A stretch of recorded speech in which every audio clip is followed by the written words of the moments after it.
Hello there everybody, I'm Jorge Varela for thebuttonsmashers.com and here's our video review of Senran Kagura Shinovi Versus for PC. So the short version of the review goes like this. This is the game that turned me into a Senran Kagura fan. After spending more than 100 hours playing the PlayStation Vita version, I'm still having a lot of fun spending countless hours in the PC version and enjoying all of the included DLC that I never used before. Thanks to the added power of the PC, the game runs, looks, and plays better than ever before, and for any fans or newcomers of the series, this is a pretty good place to start. Also, an Xbox controller will be your best friend on this one. Don't even bother with the keyboard, it doesn't work all that well. And now here's the long version of the review, which goes like this.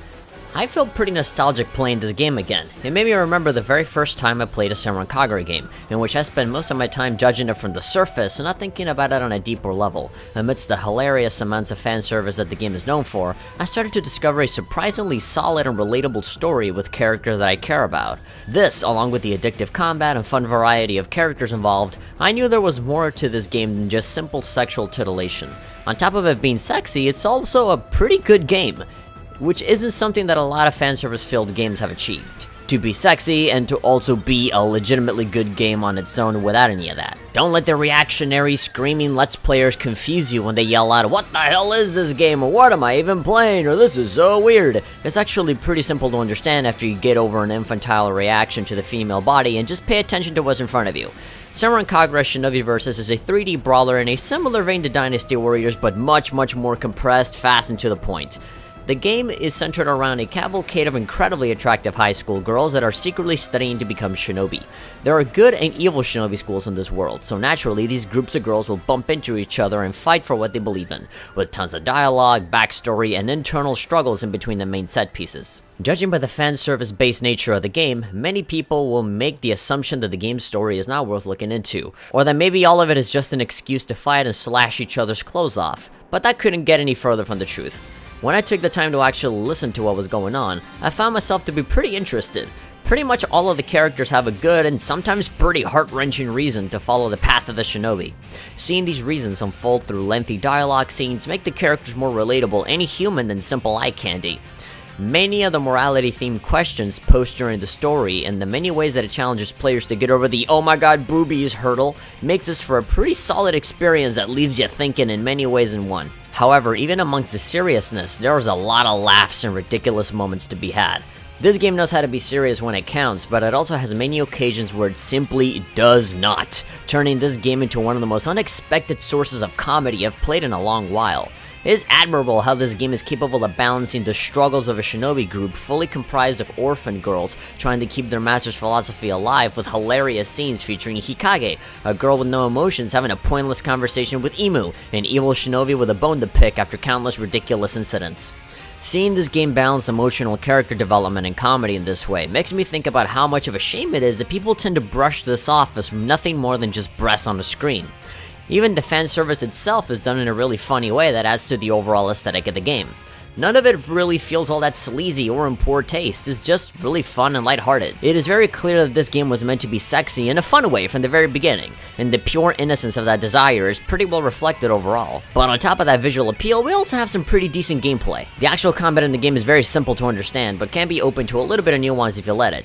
As previously mentioned, this game is similar to Dynasty Warriors for people that don't have the time, and other games of the Moso genre, so the first few hours will be met with a lot of button mashing.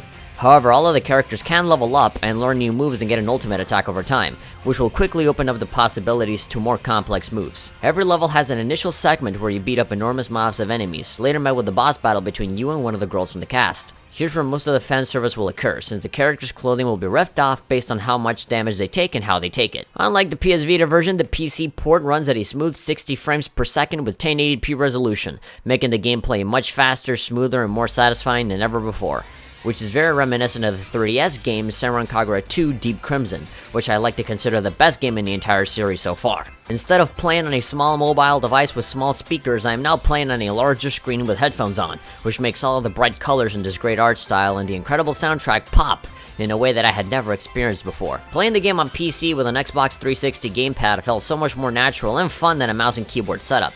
Most of my time playing in the latter manner felt awkward and uncomfortable, but plugging in a gamepad immediately solved all of my problems. Even though I'm still having a lot of fun with it, there are a couple of cracks to be found in this game, despite how much I really love it. A lot of the problems that existed in the original PS Vita release still persist in this newer version, such as repetition, lack of challenge, and some things within the story mode that were left to be desired. For starters, it is very clear that pretty much every single level in the game is exactly the same and barely distinguish themselves from each other. Sometimes you'll see a level that contains some sort of time limit, or you gotta kill X amount of enemies, but it is usually not enough to set it apart from other levels, especially not when everything is focused on just beating hordes of people up in a variety of different ways. The huge variety of characters is a good remedy to that issue, but the total lack of variety within the levels themselves stick out like a sore thumb, despite how addicting and fun it can be. It also doesn't help that after leveling up a couple of times, you're practically invincible, and most of the enemies don't pose a challenge at all, even on the higher difficulties, so long as you know what you're doing. Also, thanks to the upgrade in the frame rate, I am actually having a much easier time annihilating my enemies than I ever did before. Of course, this is coming from someone that has played 100+ hours of this game already, so newcomers might not actually have such an easy time. But if you really wish to earn your victories, I suggest bumping the game up to the higher difficulty from the start, but as I said before, even that's not that difficult. And finally, there are a couple of things in the story that do bother me a bit. One big example is certain dialogue scenes in which an empty background is shown and a wall of text scrolls from the top to the bottom. The actual contents of the text are enjoyable, but I would have liked more visual aids to come with it. There were many moments where I found myself frustrated at the mention of certain key characters and villains, but never knowing how these people actually look like. Having to settle for some text-based descriptions for fairly important characters is something that I still can't get my head around, especially for more modern times where you have games like the BlazBlue series showing an outstanding amount of variety, movement, and dynamics within the same character portraits they've had since the beginning of their story. In Senran Kagura, you have full-on 3D models, but they'd still rather just show me a black screen and some text, which can prove to be a massive waste of potential. It's a small nitpick, but it could take them a long way to focus on smaller details such as those. In conclusion, Senran Kagura Shinovi vs for PC is still the awesome game that I remember it being on Vita, and now it's even better because of the upgrades that were given to it on PC.